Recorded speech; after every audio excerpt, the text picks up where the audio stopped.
It has come to our attention that a limited number of dealerships are interacting with customers in a manner that is negatively impacting customer satisfaction and damaging the Ford Motor Company brand. No shit, Sherlock. It's about time you worked this out. Hello, my friends. Welcome to the Electric Viking.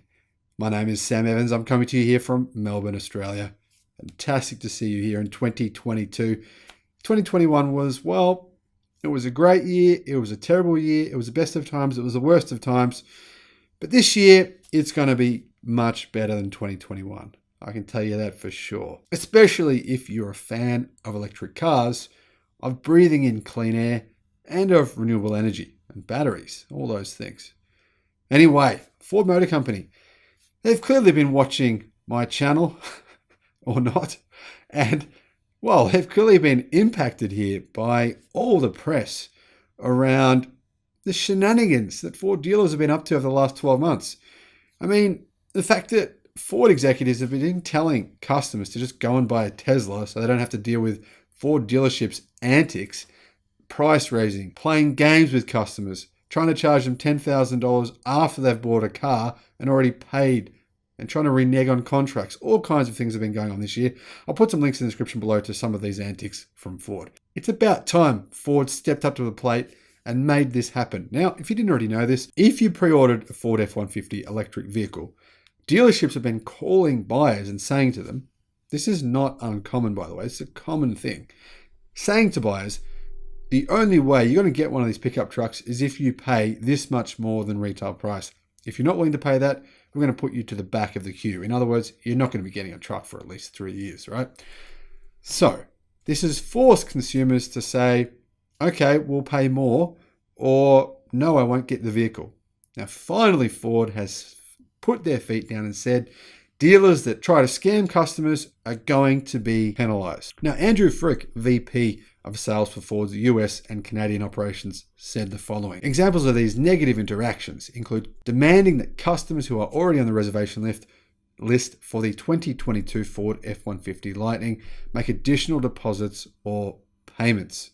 These actions are perceived as threatening to customers by withholding their opportunity to convert registrations to orders. Now, as Tesla already reports, Ford has been one of several automakers to apply massive dealership markups to some vehicles in 2021 as the semiconductor shortage continued throughout the year. But also, obviously, we're seeing this enormous demand for electric cars, and dealerships, not just Ford, are trying to take advantage of this situation. To be honest, this is one of the key reasons why, people are saying, why are so many people buying Teslas? Well, pretty good reason here. You don't have to deal with these kinds of antics when you buy a Tesla. You just go on the website and click buy.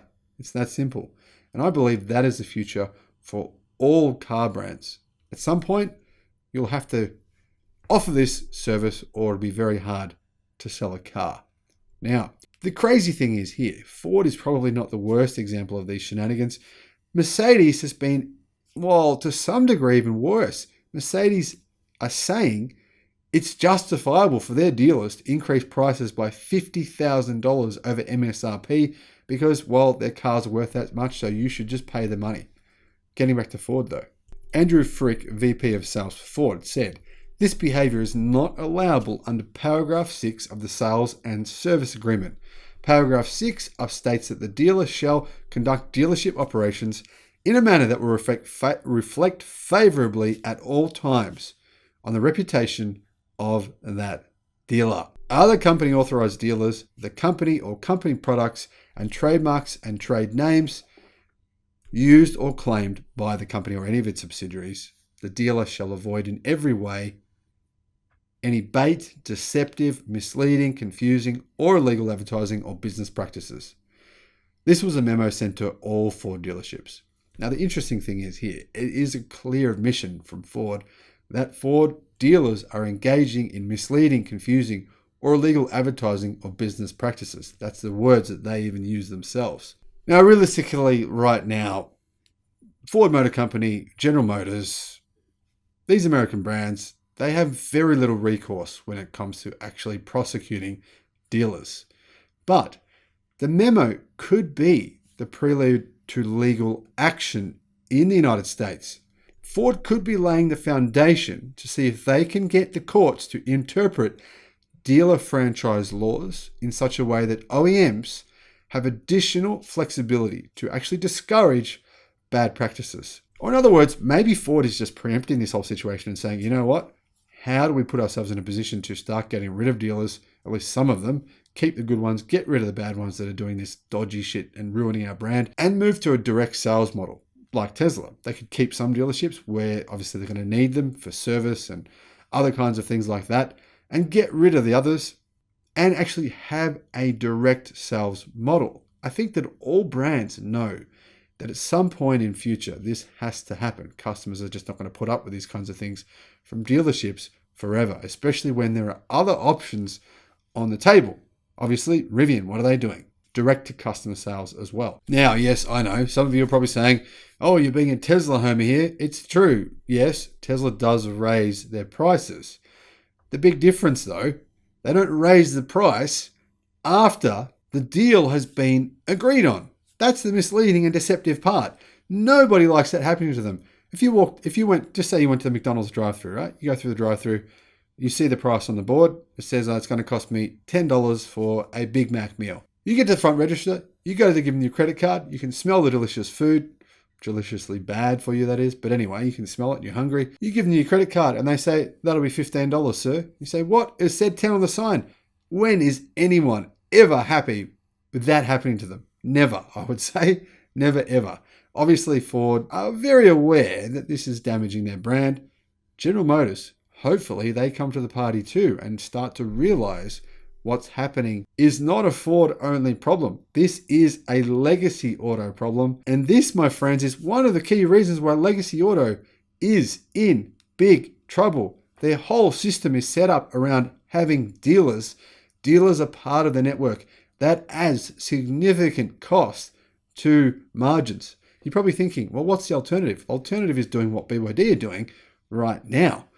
They're not setting up dealerships all over the world. They're planning on using existing service companies. For example, in Australia, we have chains of mechanic stores.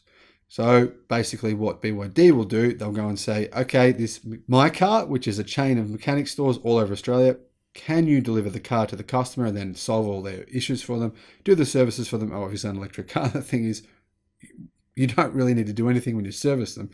So anyway, that minimizes the actual amount of work that the service center needs to do. But the point is here, that drastically reduced the overheads because those places, those mechanics stores already exist. You don't need to go and build a store or rent out an entire store. You can just use current infrastructure. So adding on those markups, the other thing to consider is this fact as well. A lot of these companies, Tesla, less so other companies like Rivian, but you've also got a lot of companies in China that are coming soon, don't do marketing. They barely need to market their products at all. So think about the overheads for legacy auto. They spend around about $2,000 per car on marketing on average. They have dealerships everywhere. Obviously, that comes into their margins as well. And in addition, they're basically spending money on marketing to try and improve the brand's image when the dealers are doing the exact opposite thing and ruining the brand's image. It's sort of like spend money here, lose money there. How does that work long term? I just can't see this whole system working long term. Let me know what you think in the comment section below. Do you think this whole dealer model will work?